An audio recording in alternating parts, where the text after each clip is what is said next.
Brasil está preparado para a guerra aqui no Mediterrâneo Oriental. Se agrupa. Junta!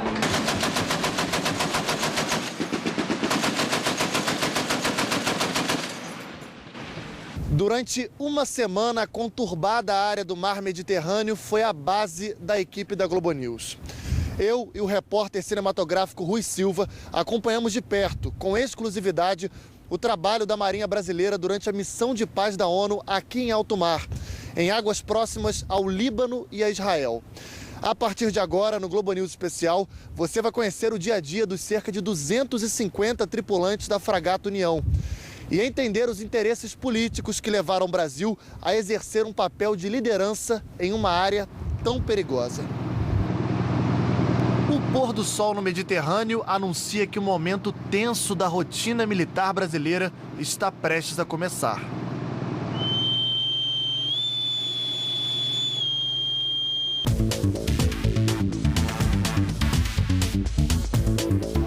O trabalho na fragata União é intenso até mesmo à noite. Em toda a área interna do navio, a luz fria dá lugar a uma luz vermelha, chamada pelos tripulantes de luz encarnada. Todos os dias, depois das 6 da tarde, o navio fica assim. O piloto de helicóptero mais experiente da Marinha Brasileira só pode passar pelos corredores no período noturno se essa luz especial estiver acesa. Isso é um procedimento nosso, isso é cumprido sem flexibilidade. A entrevista tem que ser feita só com a luz ambiente. O piloto explica. Quando o piloto tem contato com a luz branca, ele demora cerca de 20 a 30 minutos para que ele possa adaptar a sua visão ao período noturno. Já com a luz encarnada, não há esse problema. Então nós temos como doutrina que no caminho que o piloto percorre até ele chegar na aeronave, que toda a luz seja encarnada, de forma que ele já chegue no voo noturno pronto para poder se adaptar a um ambiente de pouca luminosidade. Os preparativos no hangar da fragata União começam e nossa equipe é convidada a acompanhar o sobrevoo noturno. Receba os equipamentos de segurança, enquanto lá fora o motor do helicóptero é ligado. O sobrevoo começa e só conseguimos enxergar as luzes do painel. Os pilotos não podem tirar os olhos um segundo sequer desses equipamentos. Um rápido desvio de olhar para um ponto externo pode fazê-los perder completamente a referência. Poderiam não saber, por exemplo, se a aeronave está ou não de cabeça para baixo e na direção certa. Estamos voando a 500 pés de altitude, cerca de 150 metros. O equipamento americano infravermelho permite que os tripulantes identifiquem qualquer embarcação a uma distância de até 20 quilômetros. Aqui do alto, a fragata União, o segundo maior navio de guerra do Brasil, é só um minúsculo ponto branco em alto mar. Esse é um exercício que simula um possível ataque antiaéreo. Treinar é fundamental. O voo noturno para o nosso esquadrão é a tarefa que exige mais dos pilotos. Então, para que ela possa ser cumprida com segurança, há necessidade de que nós, rotineiramente, praticamente toda noite, nós façamos o adestramento, a decolagem, a identificação de navios e o pouso nessas condições como o de hoje, sem nenhuma luminosidade, para poder voar com segurança. Um exercício parecido é feito durante o dia, com uma diferença. Mergulhadores de combate vão simular uma invasão ao navio suspeito. A Marinha da Alemanha acaba de confirmar por rádio que colocará o navio à disposição para o treinamento brasileiro. Aqui está a equipe que vai embarcar, são 5 mergulhadores de combate, esses homens encapuzados e armados. Este homem de capacete branco é o chamado fiel da aeronave, quem opera a metralhadora do helicóptero, e 2 pilotos. As primeiras instruções são passadas. Tem 2,50 na popa dele, então só tem atenção na hora de dar o ok se realmente está todo livre ali, que ele é muito pequeno a popa. Efetivamente, antes de lançar o cabo, olhar lá embaixo, tá? Para evitar do cabo cair na água. As imagens sempre são gravadas pelos tripulantes para que erros e acertos sejam discutidos. De última hora, a Marinha Alemã anuncia que prefere não participar mais do treinamento por causa da condição ruim do mar e se afasta. O exercício será então feito no próprio navio brasileiro. É como se o navio brasileiro passasse a partir de agora a ser um navio de direito. Se alguém tentar entrar com arma ilegal no Líbano, enquanto a ONU estiver aqui no mar Mediterrâneo, esse procedimento aqui que a gente está vendo vai ser o procedimento da Marinha Brasileira: invadir um barco suspeito. Na sequência, acompanhamos outra equipe, desta vez dentro do helicóptero. Durante o sobrevoo aqui no mar Mediterrâneo, muitas vezes a comunicação entre a tripulação é feita assim, por sinais. Só este homem aqui, o chamado fiel da aeronave, que tem a comunicação com o piloto e passa tudo ali para frente. A gente tem conseguido manter o pessoal atento a todas as possibilidades. A região ela é muito estável, ela requer que todos estejam prontos o tempo inteiro.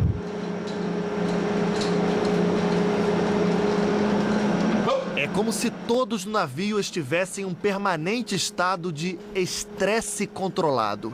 A rotina de exercícios não para.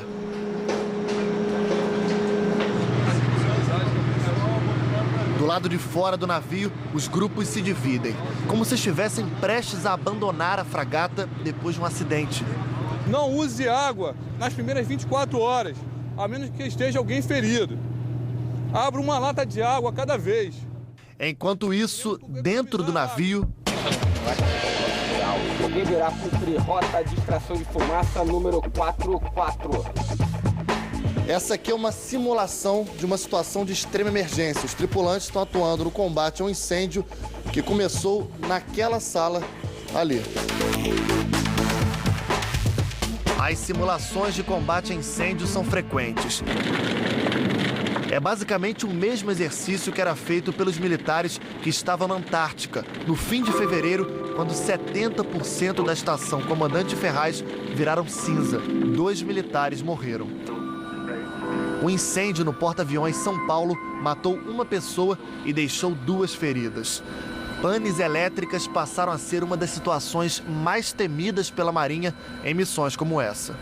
Essa tensão que você viu hoje no exercício realmente é importante para que a gente esteja acostumada a esta tensão e numa eventualidade, num caso real, os procedimentos que estamos treinando ao longo dessa comissão, que saia, na medida do possível, naturalmente. Nas horas de folga, o tal estresse controlado vira suor na academia do navio.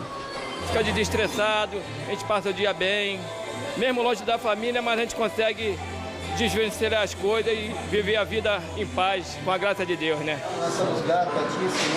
Todas as noites, o grupo de militares evangélicos se reúne para uma oração.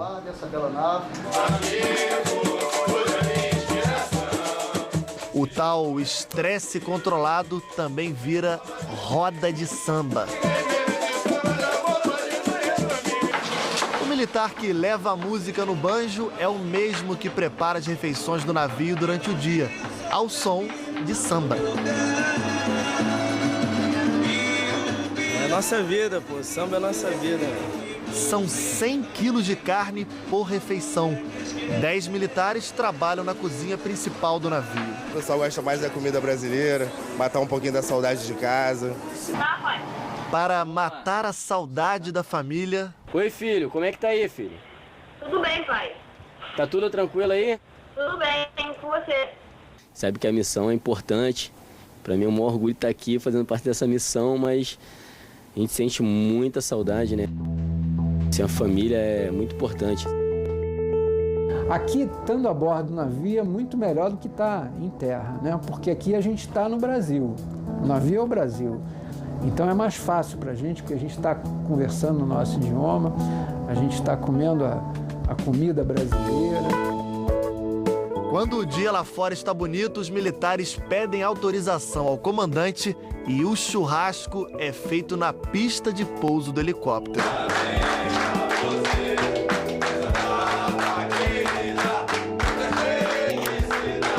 Os aniversários no navio, longe da família e às vezes o primeiro em alto mar, como o meu, não passam em branco.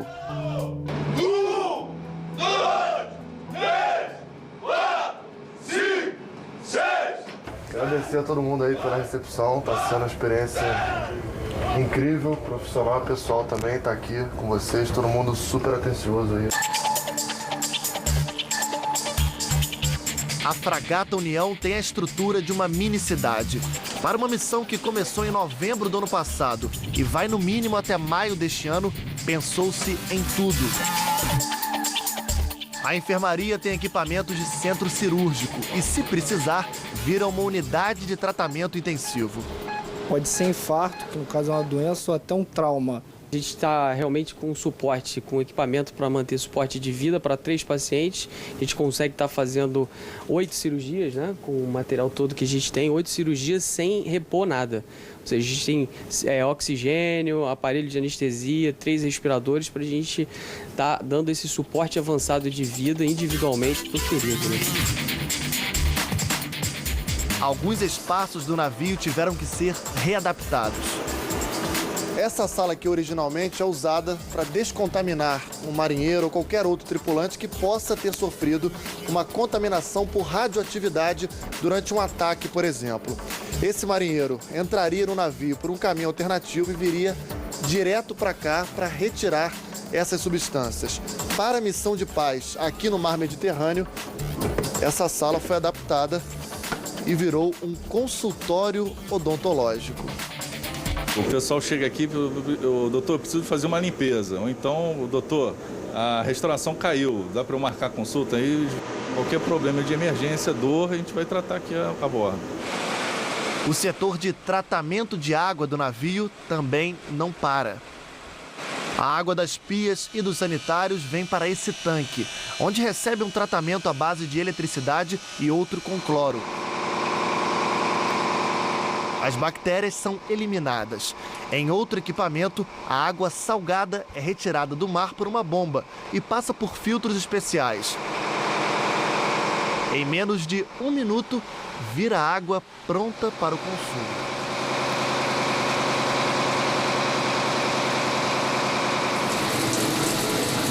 A água é reutilizada nos chuveiros e nas lavanderias.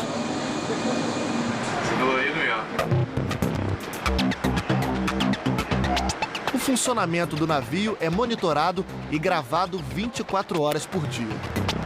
E regras precisam ser seguidas.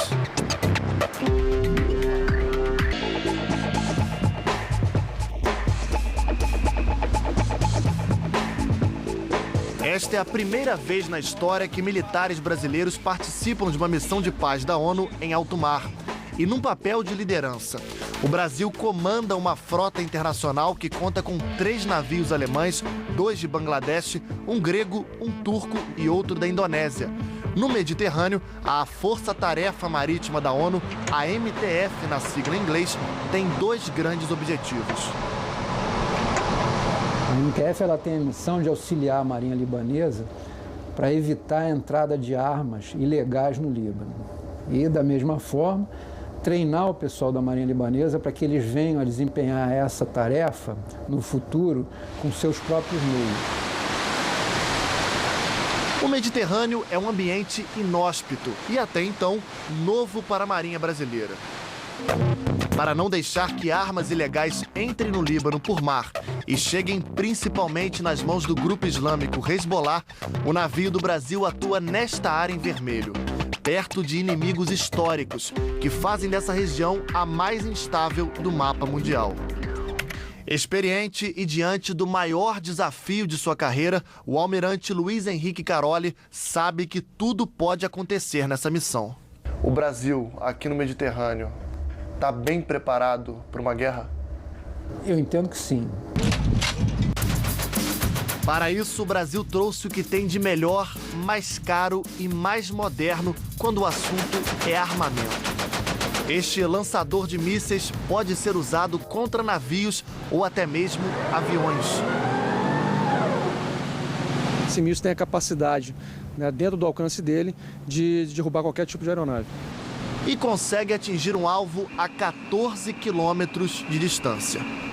8 mísseis italianos ficam armazenados para qualquer emergência. Esse aqui, a gente consegue ver ele inteiro, quase 3 metros, é bem grande. Esse armazém, tudo é controlado aqui, né? Temperatura. É uma munição sensível, então tem que estar tudo controlado.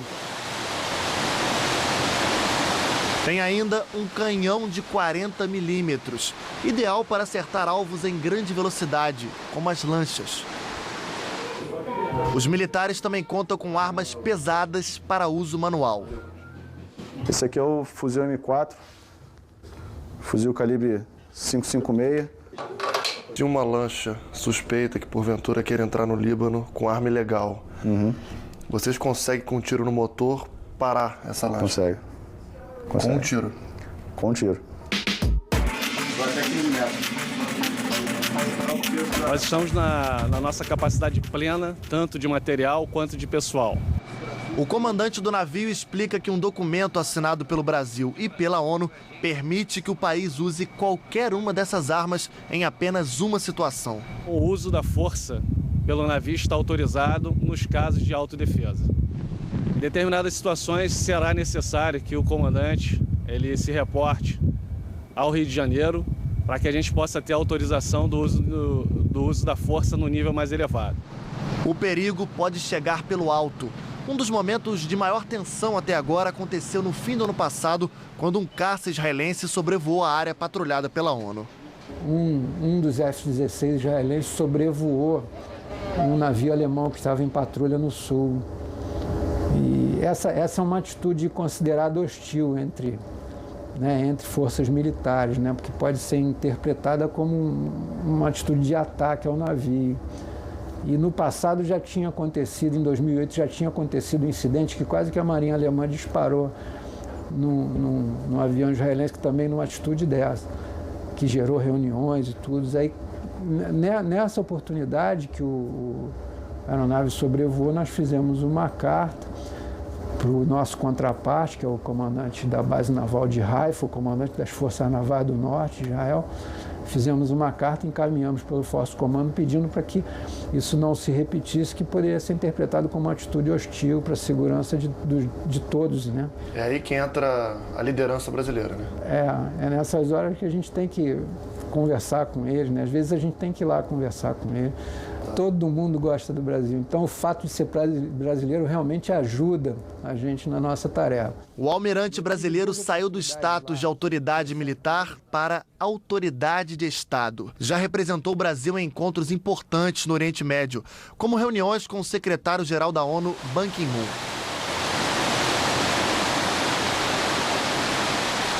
O papel de liderança do Brasil no Mediterrâneo, a princípio, tem dia para acabar. 14 de maio, mas a data pode ser prorrogada. Depende primeiro da vontade da ONU e depois do próprio governo brasileiro.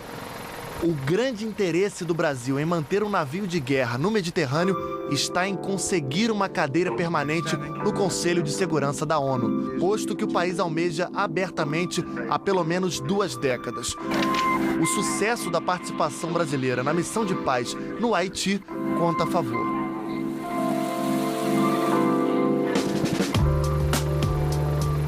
No Mediterrâneo, estar num papel de liderança na missão da ONU custa caro ao Brasil. Foram 40 milhões de reais só no ano passado. Para este ano, o gasto previsto é de 94 milhões. Ao todo, pouco mais de 130 milhões de reais. Em missões como essa, a ONU reembolsa o país com cerca de 1/3 do valor total. O almirante tem um argumento pronto para aqueles que acham que o Brasil não precisa gastar dinheiro para mediar conflitos externos, tendo tantos problemas internos. O fato de ter uma crise no Oriente Médio, ele afeta a nossa vida no dia a dia. Porque uma crise no Oriente Médio, ela afeta o preço do petróleo. Como a gente está vivendo agora, uma crise no Estreito de Hormuz, que a gente está acompanhando essa questão, essa ameaça de fechar o Estreito de Hormuz. Isso afeta o preço do petróleo, que afeta o preço do petróleo no Brasil e afeta a vida das pessoas, o transporte, a alimentação, tudo. Não basta só a retórica, a atuação política, o discurso, a presença nos organismos internacionais. O Brasil tem que dar uma contribuição concreta para promover essa paz. E essa contribuição concreta hoje é feita pela participação em missões de paz.